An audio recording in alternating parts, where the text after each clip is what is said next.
डोळ्यातून पाणी ते येणं चालू झालं, कंटिन्यू पाणी येणं चालू झालं, तर म्हणजे किती पर्सेंट ते डॅमेज झाली ती जी नस आहे ती किती पर्सेंट डॅमेज झाली?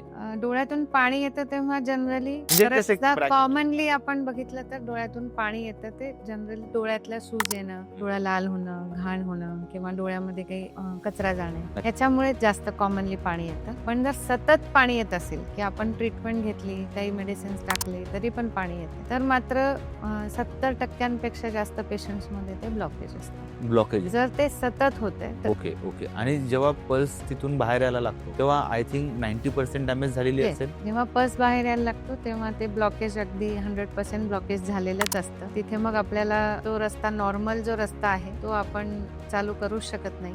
ओके. आपल्याला बायपास हो, माझा तोच प्रश्न होता तुम्हाला. तर मग अशा कंडिशन्स मध्ये जेव्हा आपल्याला पस ऑपरेट येतो- करावं लागतं. Yes. जेव्हा पस येतोय आणि तो सततचा येतोय, काही औषधं तुम्ही डोळ्यात टाकूनही तो कमी होत नाहीये, मग त्याला फक्त आणि फक्त ऑपरेशन हाच पर्याय आहे.